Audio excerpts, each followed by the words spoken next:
Welcome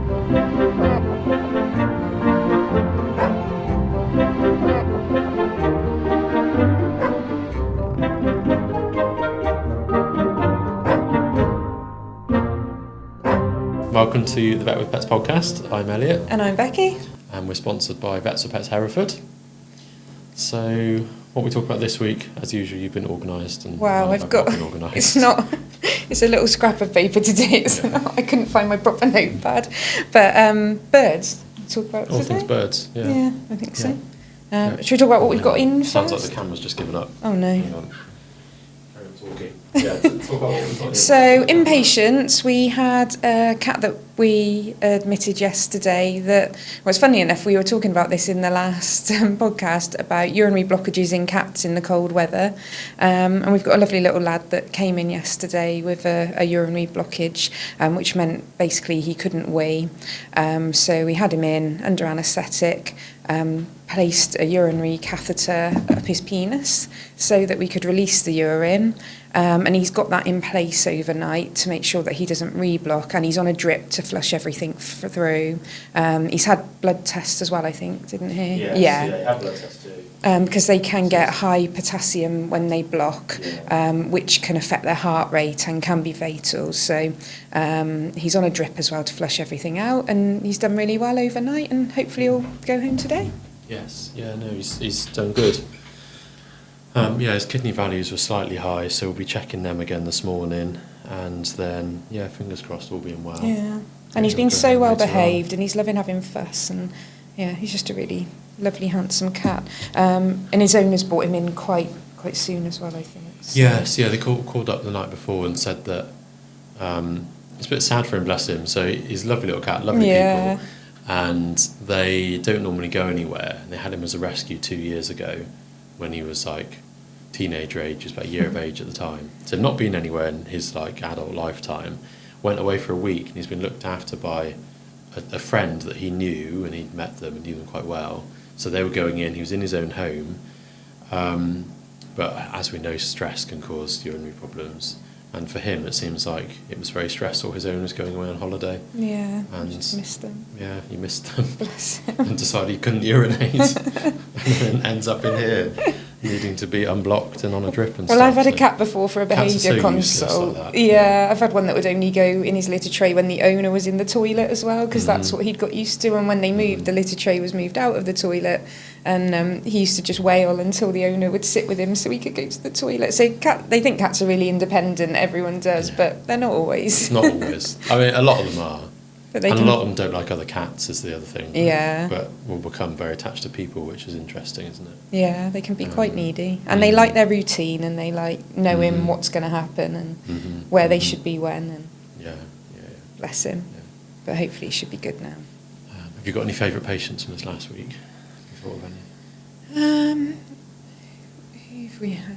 I just had a really nice day of consults yesterday, because the nurses now are doing booster consults, and on a Saturday I think it's a nice day for people, so there's more availability now for boosters because I work every Saturday, and I get like a booster clinic on a Saturday, and it's just nice to catch up, especially the ones that it's their first year booster. So I've seen them all for all their puppy checks, and then I get them to see them in all grown up and see how they're getting on, and it's just nice. I did have the 2 puppies yesterday that were lovely. The 2 golden retrievers. Yeah. Taking on 2 puppies is quite a handful. It can be quite difficult. Yeah, something I often recommend against, to be fair. Yeah. Because it's just really hard. And Because they'll form their own little clique, and they just want to do what they want to do. Yeah. So you've got to put a lot of individual time in. And I think a lot of people just don't recognise that. No, which these owners are. When they do the school run, one of them goes with one puppy and the other one stays at home, and they're having time apart. But they definitely are more anxious when they're on their own on walks. I mean, they're only 13 weeks, I think, now, so 14 weeks. Right. They've had their 2 vaccines, and then this was their first checkup with a nurse. So so they're just finding their legs really by going by themselves, but. Yeah, they were very well behaved, and then they just fell asleep on the floor. Or because they tired them out before coming in. Yeah, that's I probably fed them too many treats. Yeah, probably. So that was mine. Who's yours? That's a good question. I haven't actually thought of one. I think I would say probably between 2. saw a little piglet, the guinea pig, yesterday. Oh, Well, yeah. we had so many emergencies yesterday, Oh, didn't we? yeah. So many emergencies. So we had a guinea pig who was crying out when urinating. We had a collapsed chinchilla. We had another sick guinea pig, a sick pigeon, The block cat. and the block cat, and the dog with the rectal Oh, prolapse yes. as well. So I was supposed to go to a funeral yesterday, and Becky kindly organised a diary, so I was booked out to nip out of the practice in the middle of the day, which didn't happen. No, and the nurses thought we were going to have an easy day. We just had one scale and polish booked in to do before you left, and then just a few nurse consults in between. Nice lunch break for all of us was all booked in. And it just did not go to plan. And the reception team were amazing yesterday, because it wasn't just us that were busy behind the scenes. We had a lot of people coming in to register, to ask about our complete care plan, just with coming to pick medications up. They were on the go all day yesterday. Yeah. And it was Claire and Mia. And Mia's still very new, and there's so much to pick up. Yeah. And it's so difficult for Claire as well, supporting her whilst having to deal with everything else. So. Yeah, no, it was quite a busy day yesterday. And Mia was getting all the complicated ones yesterday, asking about insurance and things like that. So she did really well. Yeah. But no, so one of the favourite patients was one of the guinea pigs yesterday, Piglet, just because she's a pretty guinea pig and she's so spoiled. Like, they know exactly what she should normally do and what she's not doing. Straight away they're on it and know there's something going on. She's got crazy hair as well. Yes, the hair too. And then... we had little Onyx the mouse in as well, didn't we? Oh, so, yes. Sort of funny. Onyx was supposed to be a boy, and we did get to the point of having Onyx under anaesthetic, and it was evident that there wasn't any testicles there. So Onyx is quite young, and mice are very wriggly, and very new to the owner as well, so it takes them a bit of time just to get used to being handled. But even when they are used to being handled, they don't stay still for long. No. So trying to find testicles conscious in a young mouse presents challenges. Admittedly, I thought we could feel something there, so we anaesthetised, and turned out she was female. Sometimes it's just like a fat pad, isn't it? 'Cause there's a fat pad in that area in most animals as well. And so we had all the pictures out, because I always get paranoid. You just want to double check. Yeah, that it's the wrong thing. And then we had Onyx's two sisters in to sex check them all. And they all looked the same. They all had the same genitalia, so comfortable that hopefully there won't be 30 to 40 babies in a few weeks. Otherwise you'll be having to rehome them. Yolo would be very happy. Yeah, Yolo wants mice. But yeah, he's only 6, so not yet. I love mice. They're really good pets. Yeah. I think we said before, they're just really engaging pets. I would rate them over hamsters. Oh, for yeah, sure. Definitely more handleable. And they do more as well. They're busy quite a lot. I think it's just that they do smell Yeah. slightly more offensive than hamsters, I would say. Yeah, they do. But probably not as much smell as rats, I don't think. But no, I don't think so. I suppose because they're smaller, they just don't do as much wee. Yeah, no, so it's a busy week, really. And then, from home-wise, I've been talking about foster cat Sarabi, who is no longer foster cat Sarabi. Yeah, you've given up. Yeah, I mentioned euthanasia. Yeah, she's too poorly. It's either euthanasia or her staying with me, which means that we can't really foster anymore because we'd have too many cats. But she's just so lovely, and she's so young, and she was worth a chance. And now we've swabbed her, and she hasn't got mycoplasma, herpes virus, Kalichi virus. So it's conjunctival swabs, so swabs from the eye, because she's got this recurring bad eye, isn't she? Yeah.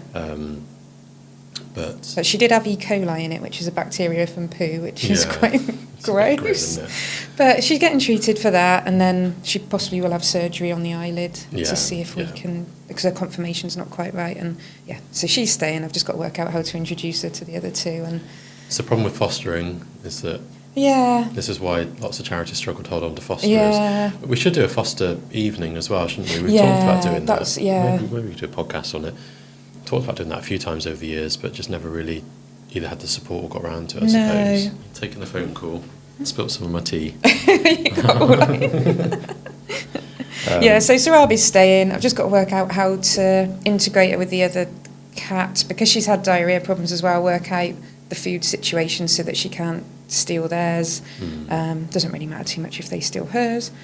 So But she is lovely. She's really sweet. You've always wanted a Maine Coon. And I've always wanted a Maine Coon. But we were at the stage where we were saying we're not going to have any more cats.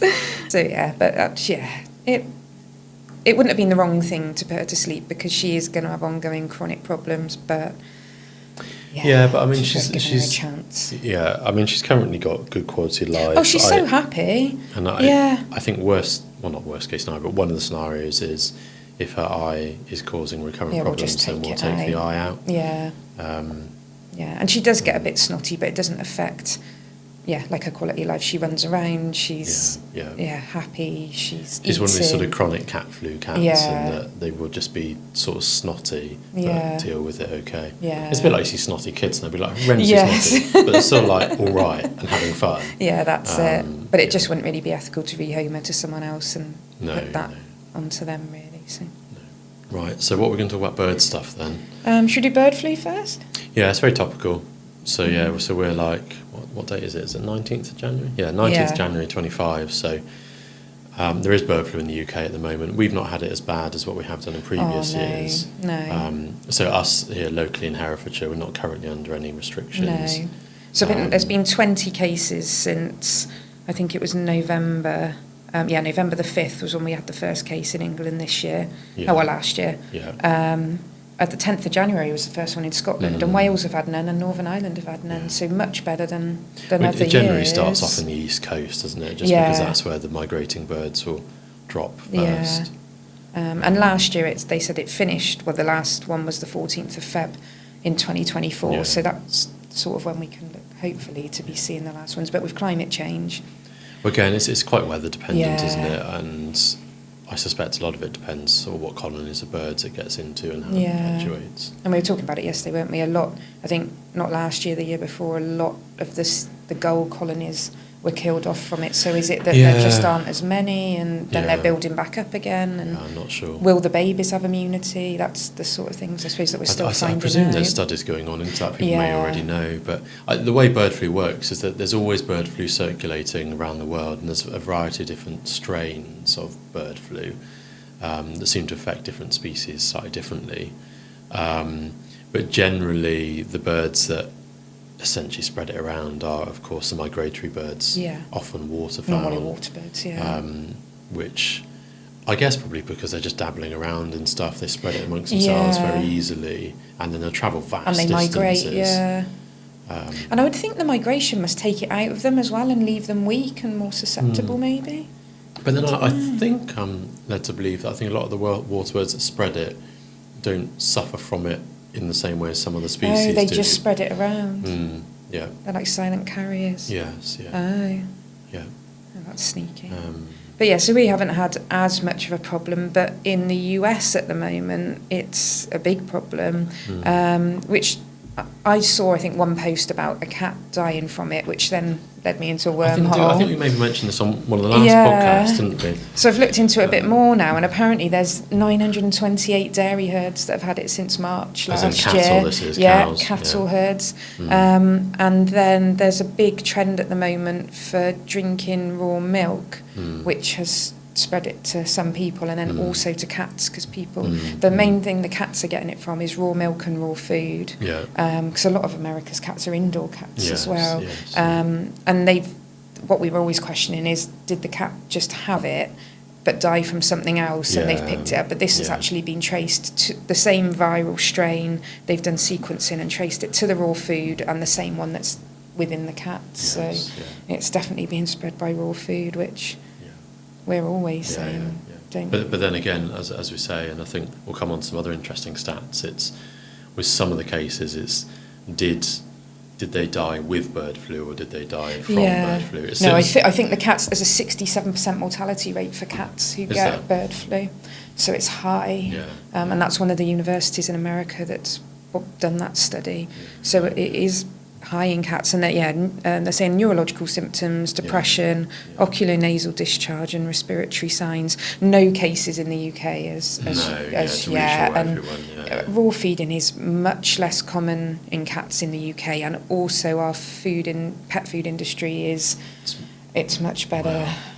Yeah, I mean, it probably well, is and better the in meat UK. industry as well is. I think I was going to say, I think that's better. more the point. I Yeah. think our meat industry is superior to a lot of other countries Yeah. in the world. Yeah. In terms of the practices that go on. Yeah. And the meat that therefore goes into pet food is byproducts of our human food industry, and isn't higher it? quality. I don't know if that's the case in America. I'm not sure. I'm not sure. I know that it's just not as thorough, and also their production of animals in the US is very different to ours. I think a majority of animals are kept indoors in big, massive farm buildings. But then, I mean, to be fair, poultry farming in the UK, on the whole, is indoor reared birds. Yeah, and but I think they're much. The welfare isn't as high in the US, so like things do like spread more. densities and things like air quality and stuff like that. Yeah. For sure. Yeah. So I think the infection does spread. So in the US they're saying that wild bird flu is widespread. The cow outbreak is an ongoing outbreak, and they're actually trying to get vaccines. There's trials in place now, which is pretty quick from March to now.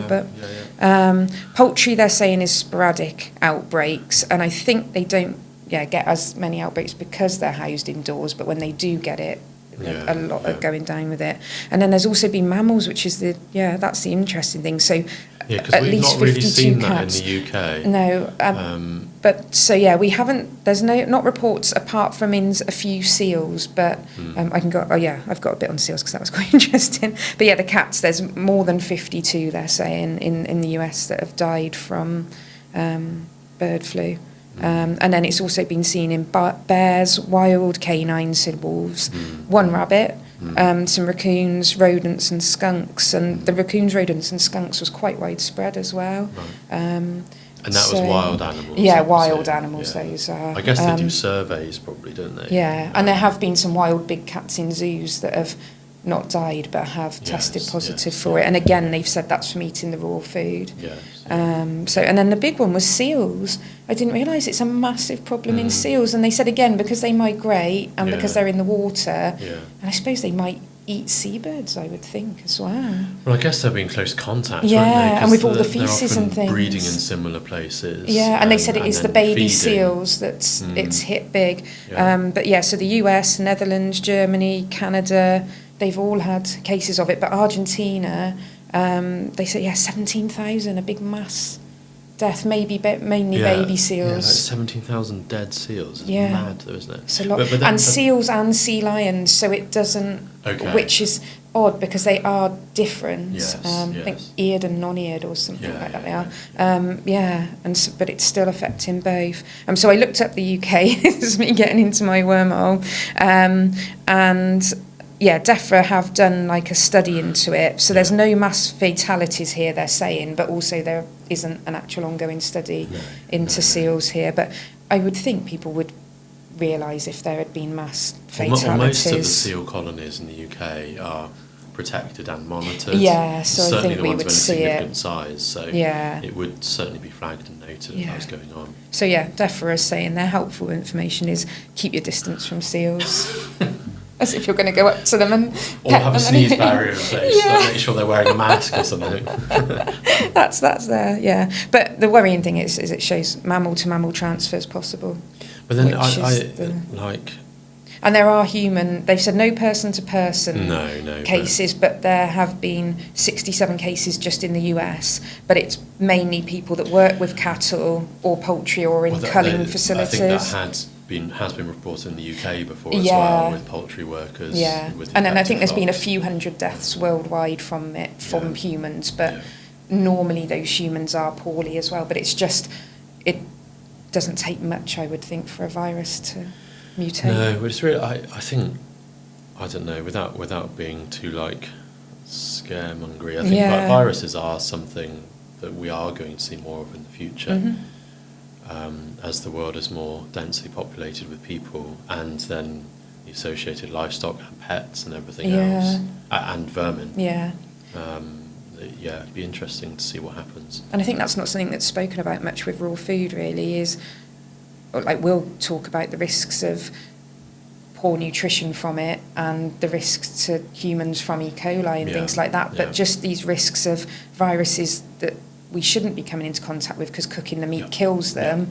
that could then we be in contact with, and it could easily mutate. And I think the thing it's just is, extra risk. we're very privileged in the UK with the safety of our meat industry. Yeah. And I think we really take that for granted. If you were to go elsewhere in the world and start eating raw meat, then that would not be a sensible thing to do. No. Or feed it to your pet, and then you've got that potential chain of transmission back to yourself. And whether that be worms, whether that be parasites, or like viral, whatever. Bacteria as well. Yeah. So it was interesting. Oh, and the other thing I found was that zoo birds in the UK can be vaccinated. So there is a vaccine for it, but you have to have a zoo licence, and then you have to apply to DEFRA for the vaccine by the looks of it. So that was interesting, because I just didn't think there was a vaccine. So there is one, but I suppose it's just too expensive to vaccinate all. Well, maybe, so the way some vaccines work is it can make it challenging if an animal dies to tell if they were vaccinated, or to tell if they had the disease. And it's possible, I'm just speculating, I don't know, it's possible that's why it's only zoo animals and you've got to have a licence to do it. Yeah. Because if that animal then dies, it may be a challenge to tell if it died. Yeah, of that or from the actual virus. And I suppose this year, I know for those 20 farms, that's a big thing, but it's much lower than it has been in previous years, and we haven't had to keep our birds in this year, which is nice. No, which is good. Whereas some years it's been, although I'm always fairly cautious, I think well, my chickens aren't really going out anyway, because they're, Gizmo, who was not bullying them, but he likes to try and play with the chickens, and they're not interested, he's off having semen collected again, so they've not realised that he's disappeared for the week. And Gizmo's the goat. Gizmo's the goat, so because you don't know what, it could be any animal at your house. He was supposed to come back on Thursday, but it was not a good day Thursday. The truck failed its MOT, so couldn't go and collect the goats. I still need to work out how I'm going to go and collect the goat this next week. So he might go in the back of my car, potentially. He'll fit. Yeah, but as long as he doesn't chew anything. It's more if he wheezes, and he's going to stink of billy goat, and he's going to rub on things. Honestly, when the lease company gets his car back, I'm not even going to think about that actually. You have to take it somewhere. I know, I have to. For a clean. I think even if it's cleaned properly, like it's going to, even with the seat covers and stuff. Wear and tear. It's kids as well. Yeah, I know. Fine. Yeah. Don't worry about it now. Well, my hens have recovered from the sparrowhawk killing the pigeon situation. It's only taken about 3 weeks. They are now coming down to the bottom of the garden. Out again. Yeah. So that's the bird flu sort of situation really. And we should probably say the main things you can do is biosecurity. So not feeding the wild birds near where your hens are, or if you keep outdoor birds like you do, like your cockatiels and things, making sure the wild birds can't get access to the same area, keeping the roof covered. If you can, keeping the enclosure covered, so you've not got birds pooing into it, essentially. Yeah, and I think a lot of keepers now, because we've had to cover it year on year, like mine's got a permanent plastic roof now, because each year it was just so much hassle trying to cover it over. Well, I shut my aviary birds in winter, so they're inside anyway in the shed, and then Jack and the pigeons, so Jack's the magpie, they've got a shed that they roost in, and I feed and water them in there. Yeah. So there's no access of wild birds into there. So no. And although the aviary itself is not covered, the food and water station is covered inside the shed. Yeah. So, and that's the main risk, really. And also, I suppose, vermin as well. It's important to note. Yeah, because if in America it is being seen in but also, rodents. let's say you're in a semi-built-up area, and maybe you're feeding your chickens, and the next door neighbour is feeding the wild birds. Yeah. You're going to have rats and mice going between the two, for sure. So having areas that are clean, vermin-proof for the feeding would be the other thing. Yeah. I say vermin-proof. I don't like calling them vermin, but you know what I mean. It's, that general term for anything that shouldn't be there, nicking food, really. And anyone with birds now should have them registered with DEFRA, which you can do online. And actually, did you receive the text this week? So they made everyone sign up, I think, the end of last year. It used to be if you had over 50 birds, you legally had to register. Now, any number of outdoor birds, you have to register. the system went down because I don't think the government realised how many people there were. pet birds. So I had to send mine in by post. But now it is up and running. But they used to text you with every outbreak. But I think they've realised how much that's costing them now. So I got a text this week saying you won't be getting texts anymore unless you sign up for it and it's in your area. Then I suppose I get my texts as a vet. Yeah, we still get the ones through the vet practice. Yeah, well, we get them to here, and also I get them personally as well as a vet. So I think they've realised it's costing them however many pence per person every time there's an outbreak, even if it's Norfolk, Yorkshire, and it doesn't really affect us. So which reminds me, I need to do our sheep and goat inventory. So once a year, the government requests that you submit the number of sheep and goats that you have on your holding. So obviously we don't have any sheep at this moment in time, but the goats, I need to send them a list of the goats that we've got. Do you want to put their names on a little picture? No, I presume we have to put their tag numbers, actually. Yeah. Yeah, I don't know. I need to sort that out. Yeah, no, I don't think we could send like a small bio or anything like that. Like, it'd be much more interesting for the people doing it, wouldn't it? This is Esther and she likes cabbages or whatever. Yeah, no. So I've got that to sort out. So I thought the other thing with birds, because I was just going to talk birds in general, diet and UV light that we're often recommending. So I suppose all that stuff with bird flu is like a national sort of thing, and to be fair, for the average pet bird keeper is rarely of great concern. And I dare say that there probably are small backyard flocks out there that get it, and the owners don't even notice or don't think to contact a vet or whatever, which is not a good thing. But so more commonly we're seeing pet birds, of course, and I suppose chickens, I think we briefly touched on before, and I think a general person who keeps chickens are very good and capable at keeping chickens. There's plenty of resources out there, and there's some fairly good charities out there in terms of giving indications on what they should eat, how they should be kept, that sort of thing. But I think pet caged birds is different. So it's still quite old-fashioned, isn't it, in a lot of places, and a lot of the pet shops selling them, and breeders selling them sometimes as well. The advice given is So particularly the parrots that we see, and I'll get on my soapbox for a few minutes perhaps, but a lot of the parrots that are kept as pets are very well loved, I think is the first thing to say, and often a big part of the family in one way or another. And I think some of that stems from the fact they can live a very long time. So some of the species, we're talking like 50, 60, maybe even up to 80 years. So they can live with two families sometimes, can't they? They can be passed on through generations. Yeah, exactly. And for that reason, they just become part of the furniture. But also for that reason, we'll sometimes see birds that are, should we say, 30, 40 years old, maybe 20 years old, and they were bought in good faith quite some time ago when the advice was poor in terms of how they should be kept and what they should be fed, and then haven't moved with the times. So the big one is, well, I don't know, there's a few significant areas that I think welfare is a concern for me. I'm going to start with the main one being companionship, actually, in terms of what affects the birds the most, and the ability to express their normal natural behaviours as a sort of side note. So for example, you may well have an African grey or a macaw or whatever living as an only bird in a household. And even though it may have people around for a few hours each day, and even if it's out of the cage for a few hours each day, it's still having prolonged periods of time where it's potentially on its own in isolation.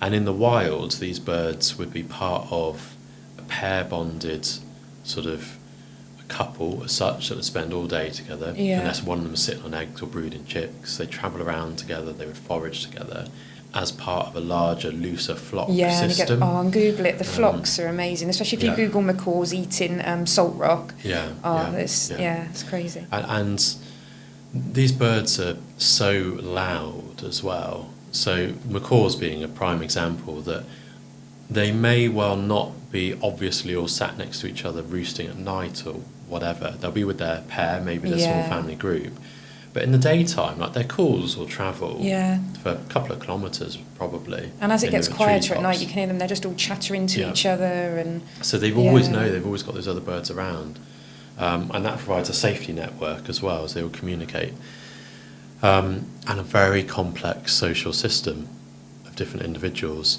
So you then take your sole pet bird, and even if it's very well loved, and importantly, even if it doesn't realise it's a bird, so a lot of them are hand reared, of course, and what that means is that if they've been taken from the nest as a youngster, maybe a week or two old, and then reared by a human, they may well think that they are human, or at least they don't think that they're fully bird. No. So you've got this individual who is confused as to what they actually are, living on their own for a good part of the day. And which is why they try to mimic us, and it does look cute, and it still amazes me, and I love hearing them talk, but there's a little sadness to it when... Yeah, well, I mean, the mimicking, wild birds will mimic as well, though. Yes, so there's plenty of species out there but that they do like that, to chat to each other, don't they? Yeah, and we can't speak the same language as them. No. This is the first thing.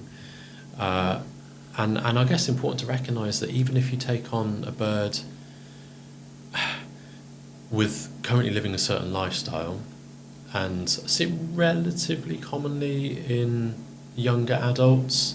I've been very close to this before. Always wanted a parrot growing up. Yeah. Early 20s, you get a parrot, and I don't know, maybe single or whatever at the time, maybe working from home or whatever. But actually, in that parrot's lifetime, it's very likely that you may well yourself end up with a partner, a human partner rather than your parrot partner. You may well end up with children, your job may change, you might become ill, all these things. And that is not really something that parrots are equipped to deal with very well. Especially if they're very bonded to you. And you'll see lots of jealousy-related behaviours because the parrot, as far as they're concerned, you're their pair-bonded, mated partner. So you'll see a fair bit of aggression sometimes. You'll see things like regurgitation. Parrots will try and mate with their human partners as well. Yeah, and bite you to warn you. Cause we used to do parrot sitting, and we used to have one that if other people would come into the room, he'd fly to the back of your neck and peck you. Quite hard. And just to warn you that like someone was out. So it's like they're looking out for you. And very complicated creatures. But then off the back of that, you get the behaviour issues. You get the feather picking. You get screeching. You get self-mutilating. You get biting, and then they end up being shut in the cage more. Or whatever, and it all gets a bit sad. So I think for me, all the parrot species, and indeed the majority of birds, are social and should always be kept with another, preferably same species individual.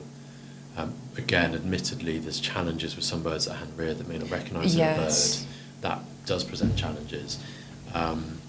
But I would feel quite strongly that companionship is really important, and it's a discussion I'll have with every new parrot owner, is that, look, at the moment they're cute and they're a baby and you're really bonded to them, but we don't know what the future holds. You will get more pleasure watching them interacting together as part of a flock. And preening each other. Than the long-term worry about having them shut in a cage for several hours a day on their own. That's one soapbox I'd like to stand on. The other's diet, and diet's so difficult because you can ask any member of the public, what does a parrot eat? And they'll say seeds. Seeds and nuts. And they're programmed to really like high-calorie, high-oil items like seeds and nuts, because in the wild, if they come across them, they don't know when they're going to come across them again. And they'll eat and eat and eat and fill up as much as they can. They'll keep coming back to that site until it's all gone. But bearing in mind then they're flying around, they're avoiding predators, they're active all day. And a lot of the year then they won't have access to those things. And then the majority of the year they'll be eating unripened fruits. They'll be eating leaf material, bark, these sort of things. So we then fall into the trap of feeding our parrots a seed mix. And I think historically it's been what we can get hold of, whereas now there's much better things available. But also interestingly, so I went to a parrot nutrition conference a couple of years ago now. Actually, when you look at the breakdown of the nutritional value on a seed packet, they're not too bad. No. And often they will have additives and things like that in them to balance them. But what the bird does is straight away they pick up a seed and they shell it out, they dehusk it and get rid of the outer layer, the husk. Now, when the seed companies analyse it, they analyse it with the husk, which is where most of the fibre and some of the mineral content comes from. Yeah. So straight away they're getting rid of that.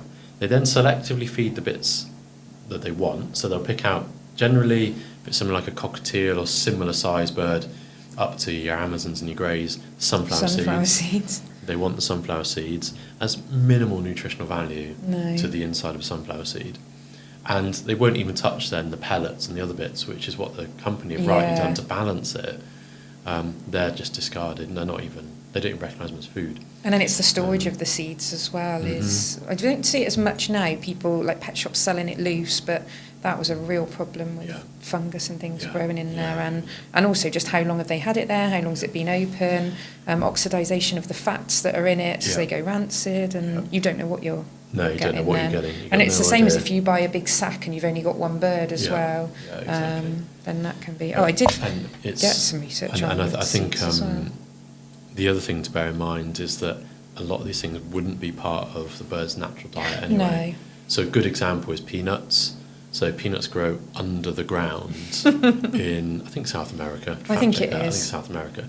So then you've got species like your African grey parrot that in the wild lives on a different continent at the top of a tree. Is never going to have access to a monkey nut that's buried under the ground in South America. Yeah. And yet, yes, they really like them, but they're loaded often with fungal spores. Yes. They've got minimal nutritional value.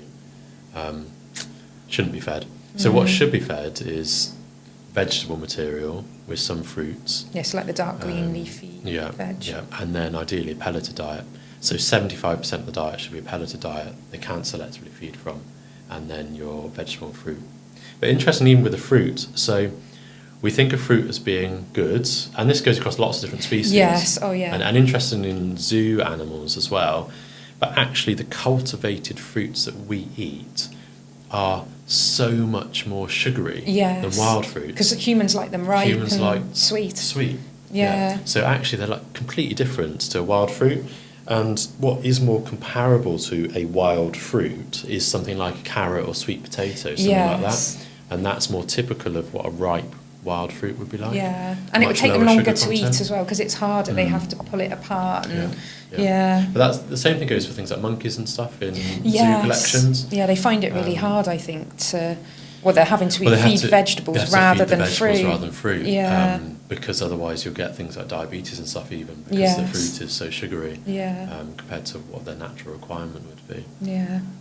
Well, the things I find with seed, the deficiencies that you quite often get is vitamin A, which is can cause pododermatitis, which we see quite a lot in birds where they're getting so that's problems with their feet. To the feet. Inflammation. Sinusitis, which we quite often see, especially the African greys, they're getting their little nares get full up of debris really, and we have to have them out to get that out. Conjunctivitis and like soreness around the eyes, and then reproductive diseases. It's not just vitamin A, but we see that a lot in all birds, don't we? We tend to talk in terms of general vitamin deficiencies nowadays, but vitamin A, it is required essentially for mucous membrane function, and that's why it is things like your sinuses, your conjunctiva in your eye, reproductive tract, affects the gut as well. So a mucous membrane is essentially any surface inside your body that's not skin, really. So like mouth down through to your bottom, all of your airways, that sort of thing. Everything. And because then those membranes aren't functioning properly, they're then more susceptible to disease and infection. Bird flu. And then another big one is vitamin E, and normally that is from the storage of the food, and it's deficient in seeds, and it can cause weakness and myopathy, but also vitamin E is such a good antioxidant, and being short of that can again lead to everything else. Then calcium, phosphorus, vitamin D leads us to the UV lights, really, which is so what a lot of people don't realise. Yeah, so we know that in African greys there's a need for ultraviolet light so that they can appropriately deal with calcium regulation in their body. It means that we can supplement the diet with calcium, but they still need the ultraviolet light to be able to deal with that properly. And essentially they preen something out onto the feathers and then end up re-ingesting it. And it's suspected that there's probably a good deal of other birds out there that have a definitive need for ultraviolet and light. Monkeys need it, is shown. Primates are now, a lot of even the nocturnal geckos and things we're still seeing. And I think the thing is to look what they do in the wild. Exactly, and everything is going to need some sunlight, and so if we're trying to make things as natural as we can, if we always look back to what have they got a mate in the wild, are they in the sunshine, what do they eat, that's the thing to do, really. I would be very much of the opinion that essentially everything that lives on the surface of planet Earth is going to have some form of exposure to UV light at some point. I take a vitamin D supplement every day. The doctor told me, because I was deficient in it, and they said that unless you're outside, and I think they said with a third of your body exposed to the sun for 30 minutes every day, you're not going to get enough, and it has to be on like a clear day, which in the UK you just don't get. So, and I think the thing is that birds can also see into the ultraviolet light spectrum as well. So from a behavioural point of view, it's really interesting. So some birds will look completely different to other birds, and to what we see. Because of the way the ultraviolet light refracts off their feathers. And I think it's probably an area where there's not enough research in a whole load of species. No. I would say probably even things like rodents and rabbits and stuff as well. Oh, yeah, because I've seen that on some of the nature programmes, some of the rodents that can, And I remember when I used to have chinchillas as well, they used to sunbathe through the windows, admittedly at the time, I didn't have any ultraviolet lights many years ago. But if I had chinchillas nowadays, I would have an ultraviolet light. Yeah, because they get their dental problems, and that can help with that. And you get the scorpions, don't you, that show up under UV light, and other insects, and I think. There must be a need for it. Yeah. Otherwise, why would they do it? It's not just going to happen for no reason in nature. No. Really fascinating. Then the other thing that I've come across, because one of our hens was having a really bad molt and was really under the weather, was that they can get a deficiency in lysine and methionine, which are amino acids which come from proteins. So during the molt, it's crucial for building those new feathers. And if they have a heavy one where they drop a lot all at one time, it can really help. And it's hard with pet hens that are over, we've said this, over a year and a half old, because there's not as many studies, because most hens that are produced for meat or for eggs are killed young. And so nobody really researches for pet hens. So I've looked as much as I can, and the thing I've found that really helps is Grape Tree, which is one of like the health food shops. They make an omega seed blend, and that is quite high in those, and also high in omega-3, which is good for the feather production. And so if mine are having a heavy molt, I add some of that in. With their morning porridge. It's hard. They don't have porridge now. It was porridge every morning. These ones not have porridge. No, because they don't like it. They're really fussy. They're just not bothered by anything. They're a bit boring, these two that I've got now. But they've also had far less reproductive problems and not been as ill as the expats that we've had. So, And the other thing that you can do if you've got, we have to say actually those seeds should not come into your house if you're going to then feed them to your chickens, because there's a law that says that nothing in your kitchen, unless it's a fully vegan kitchen, can be fed to your pet hens. I don't think there's a specific thing for a fully vegan kitchen. I think there is. I think if you're fully vegan, because it's about the meat and the dairy getting back to the chickens. But I don't know, I think the law just stipulates... No, I thought it said if you're fully vegan. Does it? Yeah, I'm sure it is. Oh, okay. So when you buy it in the supermarket, say it should bypass your house and just go straight outside to your pet birds. For example, we've got our little kitchen space in our guinea pig shed where we prepare the animal foods and stuff, rather than in our own kitchen. Yeah. And again, that's disease transmission. Yes. And that, I think, maybe stemmed from, I don't want to get it wrong, but there was the foot and mouth outbreak in 2001. In Germany, there's a case of that at the moment. So there's an outbreak in 2001, and that's when the rules and regulations were really tightened up. because I think there was some concern about where it may have originated from. Yeah. As in animal waste products may have ended up being fed back to animals. Yeah. So. But one of the other things you can do is, if they are a bit run down with chickens as well, is feed their own egg back to them. Ideally, it should be cooked, which you'd need to have a separate little camping cooker or something. Cross over that bit. Yeah. But eggs have got exactly what they need from calcium, phosphorus, and everything. So if you've got a poorly hen, it can be quite... including the shell, it should be. Yeah, and the shell as well. Yeah. So yeah, that's from that and then the calcium, I suppose, because I've had some as well before where I've tried to increase the calcium levels, because the calcium levels in the food, once the chickens get older and older, and I had one that was 5, 6, 7 when she was having problems, didn't I? And adding calcium it's hard to find a supplement. We find it really hard, didn't we? But cuttlefish seemed to be the best thing for that, I found. Pet shop cuttlefish, and I grated them up and added them to the food, and then started getting the hard eggs again, because, again, as they get older and older, they've depleted their bone reserves of the calcium, and it's just not much research into it, because, again, they're not productive birds. So. Yeah. It'd be good for someone to do a study into that. I presume there probably is, like, vet school studies ongoing into chicken. I looked into it and couldn't find anything. And, of what level and things to give. So, we need a senior hen food from somebody. Geriatric chicken clinics. Geriatric hen food someone needs to make. There's a market for it, definitely. Yeah, We'd advise Well, there's a market for, I think, a lot of pet chicken stuff. A molting food as well. A molting food and a geriatric hen that's still laying food. Yeah. That's what I'd like. Yeah. We probably should say where you can get the UV. So we normally say to have a look at northern parrots, don't we? I think there's some good UV sources. So, not endorse anyone in particular, but Northern Parrots is an online site that you can get a good selection of UV lights on there, at least, to look at. And there's some information on there about it as well, which is useful. I probably ought to get my aviary birds a UV light, actually, thinking about it. What, in the winter when they're inside? Yeah. They're often not in for a great deal of time, but... No. Yeah. Because we should say as well, UV doesn't travel through windows, which is quite a misconception. UVB doesn't. Yes. I think some UVA does. So just having your pets near a window is not good enough.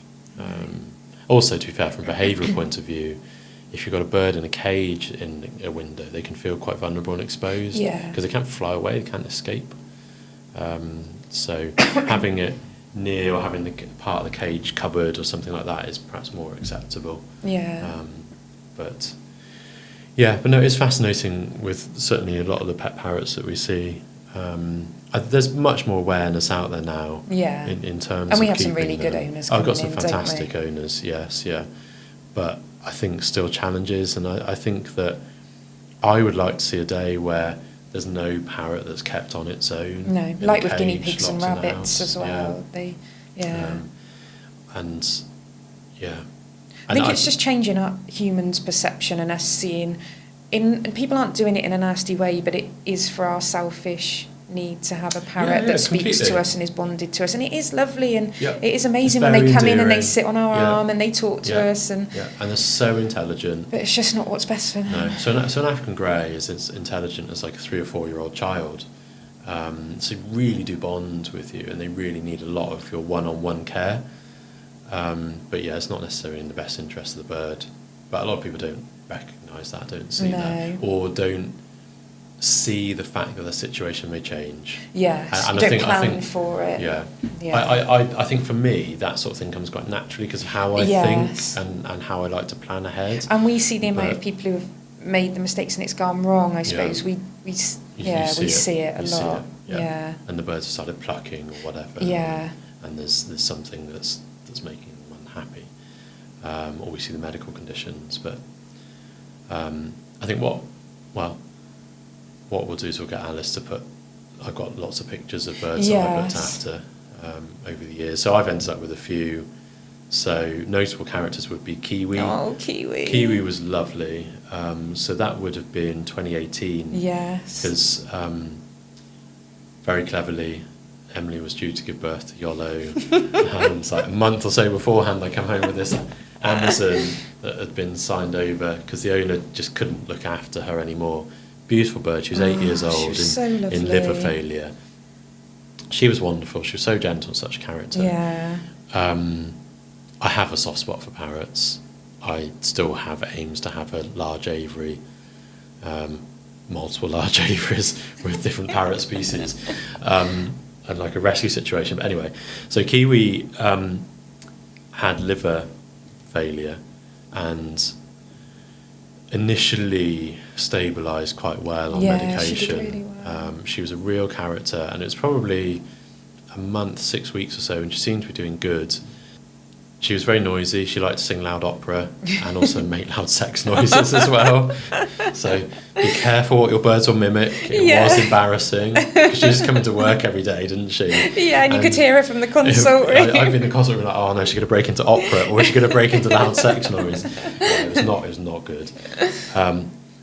So she did well until she decided one day that she felt pretty bright, and she tried to fly across the kitchen at home, and then seemed to sort of go into like a stroke. Yeah. I think her heart packed in really. She felt a lot better than physically. Yeah, physically she was. She needed to build up her exercise Yeah, more slowly, but you can't tell her that, can you? No.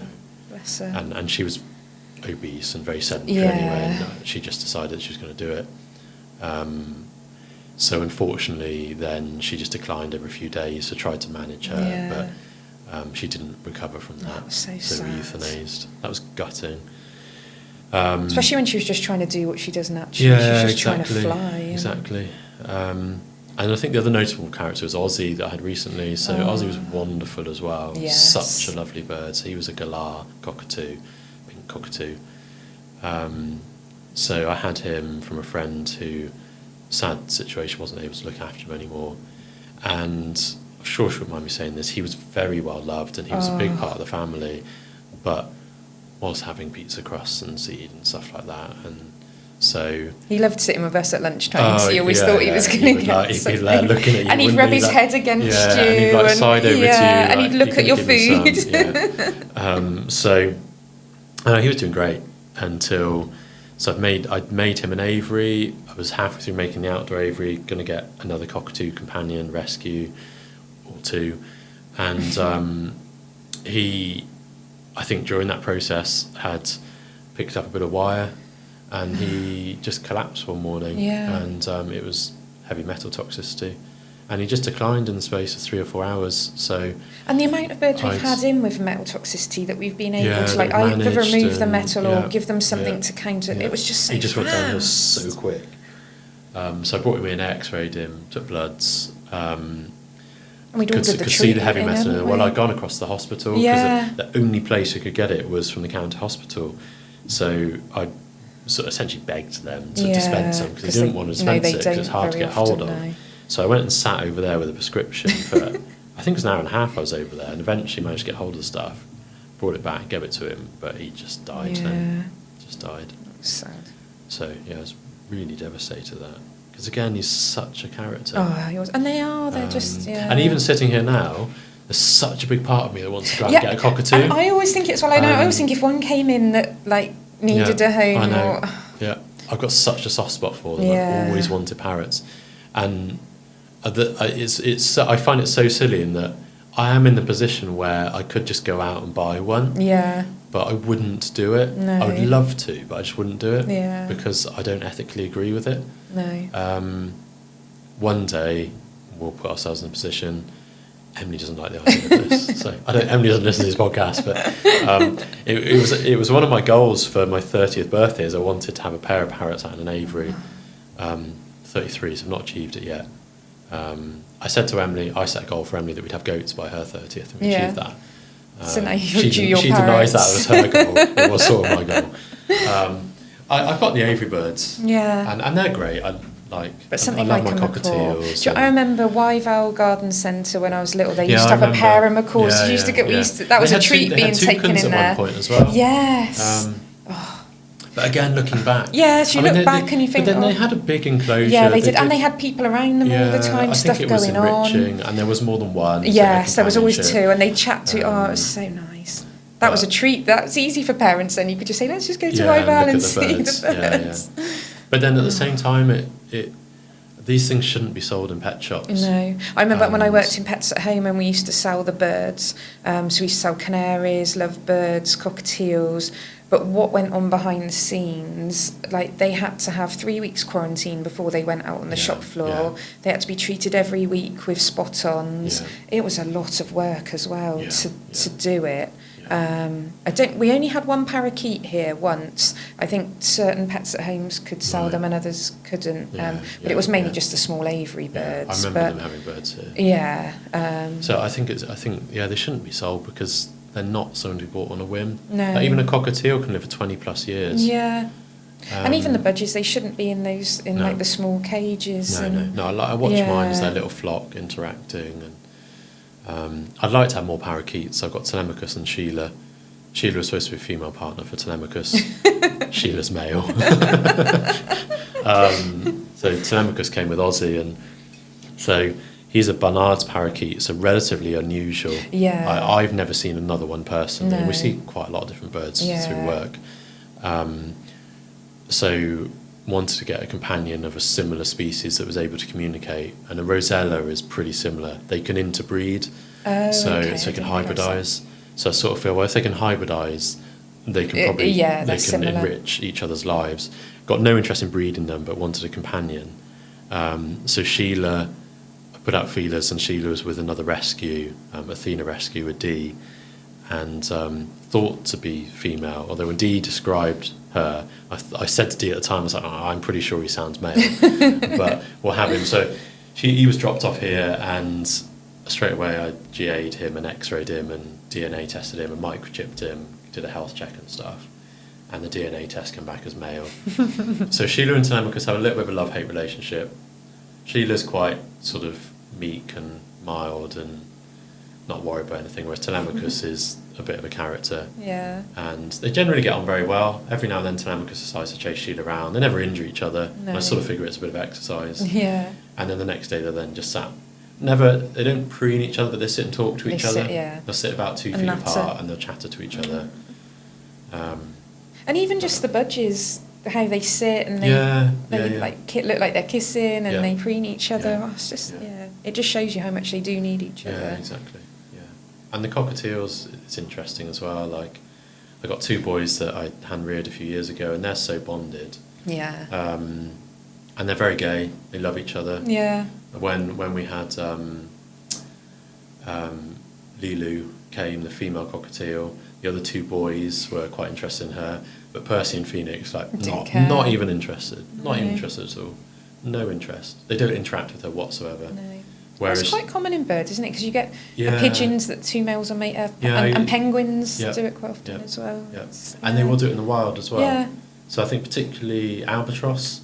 Oh yes, I've seen that as well. Yeah. There's pairs in the wild. And they will steal other ones, like chicks, won't they, as well? But even not, I think it was David Attenborough in one of the documentaries made a comment that it's better to have companionship than to live alone. Yeah. And they find their person, that's the thing. It's just, even with animals, they have the ones that they get on with and the ones that they don't get on with as well. Exactly. So it's fascinating.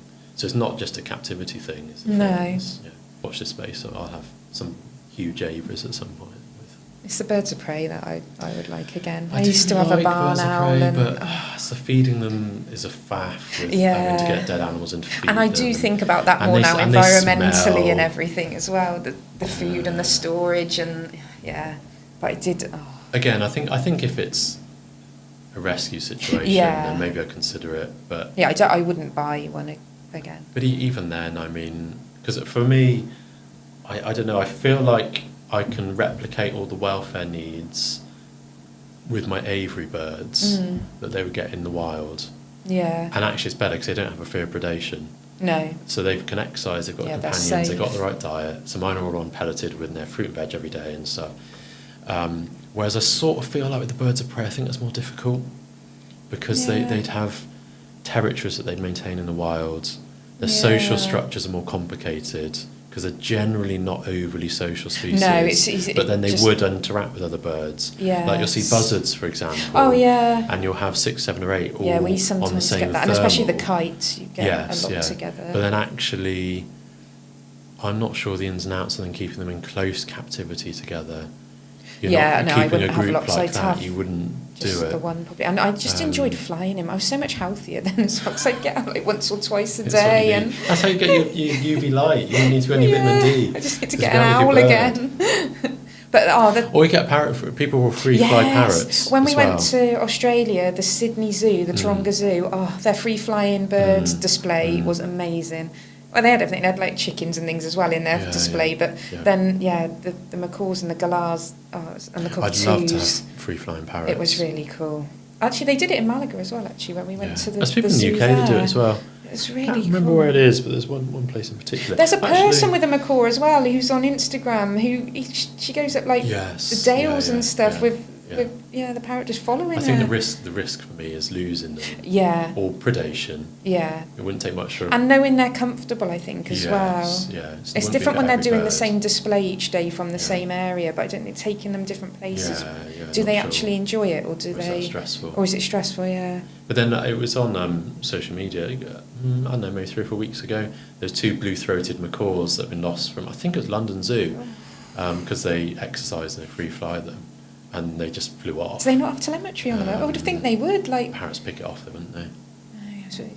Yeah, they pick the little thing that you hook it onto. That's true. They just pick it straight off. Yeah, I didn't Whereas know that. your birds are pretty thick. Yeah, they do. They're not that bright. So. Yeah, no, they did find them though. Oh. Yeah, I saw a video on social media again of the keepers being like, "Come on, come back, get on my hand," because they're not daft. I mean, they recognise where the food comes from. Yeah, they do. Something like a macaw would only need to be out a couple of days and be like, "Oh, I'm getting hungry now." Yeah. Whereas it's the thing recently, actually in Herefordshire, see it on social media quite a bit. We're starting to get more ring-necked parakeets. Yes. And someone's lost their bird and they're wild. No, they're now. wild. They're endemic in the UK and have been for many years. Yeah. But we've not really had them here in great numbers until recently. No, and especially in Hereford, we haven't really had them. It started London, I think, wasn't it? And then I think there's a few sites. I think it was London and maybe in that country somewhere. I think they're going more north now as well. So it's getting a bit the only reason they can survive is bird feeders. Yes. It's people feeding wild birds. Yeah. I bet they destroy the feeders feeders as well. I bet they're like the squirrels. Yeah. And the jackdaws in my garden there. They'll carry a whole feeder off if you don't tie it tight. I'd like to start feeding the wild birds again ourselves, but it's just getting so expensive. Yeah, I was getting through like a 10-kilogram bag a week at the height of it. And the suet blocks we do as well. So, and you have to make sure, otherwise a jackdaw will just take the whole feeder with the suet block in it. So everything's pegged and tight. We've got like a little. Well, Joe's got a system now to try and stop them carrying it all off. Yeah, it was amazing the birds that we used to get. We'd get red poles and we'd get long-tailed tits and stuff like that. Oh, it's nearly time for the RSPB Birdwatch. Yes, That's the actually. end of Jan. I love doing that. That'll probably be next weekend, wouldn't it? I think it is, It the weekend yeah, it's after? the last weekend in January. That is next weekend, yeah. Yeah, I love doing that. Yeah. Yeah. I normally sign up with strong intentions of doing it and then don't get around to it. Yeah, I know. But I ought to do it. It is, it's really good. Yeah. It's just disappointing if it's a rainy day and then the next day you'll get loads of birds, and the day before when you do your count you don't get as many. Yeah. But we normally get good. Well, it's definitely built up. It's been nice for us because when we first moved there, we just get really sparrows, maybe a few blue tits, and now we get so much. We've got the robin that comes all the time, and then we just get we get goldfinches and starlings, jackdaws. Yeah, we get loads of. Well, I think I've raised it a couple of times. One of our ambitions is to own a farm, and I would like to be in a position where we can move somewhere like that and survey what's there. Oh, yeah. And then after a couple of years, survey it again. And have you watched that rewilding thing yet? No, I need to watch that. That's exactly what they did. And he's there at the kitchen table at breakfast, like sieving soil to see what bugs are in it and stuff. Yeah. I think the only thing with that, I think it's absolutely fantastic what they do. I think the only thing for me is that it's just a little bit too idealistic. Yeah. In that, fantastic having areas like that. Yeah, but they're not farming it at all. It's not. So there's the two different things, isn't there? Really. There is meat taken from it. Yeah. They do kill the pigs and the cattle and stuff. But not in big. But then we still need to feed people. So although I think it's fantastic, really idealistic, it's not reflective of actually what's real. Like if the whole of the UK went like that. We wouldn't have enough. Then we wouldn't have any food. So that's the balance. It's it's the in-between farmers, isn't it, that are putting in corridors and putting hedges back in and adding yeah, ponds, yeah. like doing the smaller things Yeah. that can be done everywhere. Yeah. Yeah. But no, it is really good. You'll be I jealous need to though watch when you it. watch it. Yeah. They must be really rich to start with. Well, I think, to be they were the able only to do it. estate. Yeah, it was handed down to them. It's old money is the other thing. So also you wouldn't be able to set, like, I couldn't set out and be like, No. I'm going to buy that much land and I'm going to rewild And it jumped a it. generation as well. So his parents, Right. it missed them out. So it went from the grandparent to him, which they said from the age of 15, they told him it's going to be yours. His. So he was also young enough with the energy and things to have time to do do it. Yeah. Whereas, that It you takes don't normally time. think of that either, do you? That by the time but you get also, it, you're older normally. it's uncommon to have such a block of land Yes. in one place as well. Yeah. That the vast majority of farms are much smaller in the UK, more fragmented. Yeah. So it's a fascinating study, though. They're trying to join it up to go with other farmers to go right to the coast. Yeah, I think is their aim. And yeah. it was really Yeah, it cool. would And be just very how quickly it all came back, like the amount of just earthworms. Yeah. You don't think Yeah. they're just not there. But then I think, again, though, it's still important to know that it is still managed.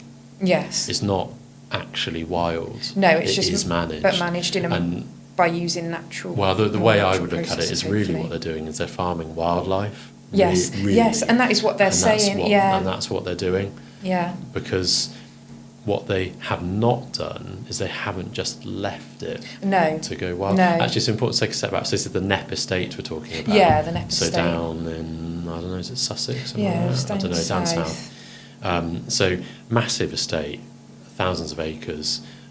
They decided that they weren't making the living that they wanted to make from conventional farming. And the soil was becoming too depleted to although I think well. that is again the idealistic bit, but actually the reality of it was that it wasn't making the money that it needed to make, so they needed to do things differently. Yes. So they went on this rewilding project and now manage the land for wildlife. So they've got Tamworth pigs, they've got longhorn cattle, they've got Exmoor ponies. Otters now. Oh, not otters, beavers now as well. Yeah, and they've got deer. Yes. So the deer, the cattle, the pigs and the ponies are all farmed, but managed in a way to promote wildlife. Yes. But then how they really make their money is then they do the polo wildlife matches. Well, but then they do the wildlife tours and they do they've got the camping. they've got camping and stuff now. A restaurant. But to start with, they were doing polo matches and holding events like on the land. Yeah, and then the pigs broke in and ate all the powdered ice cream. One of the wild horses got onto the polo pitch. Yeah. So But nowadays it's ecotourism. Yeah.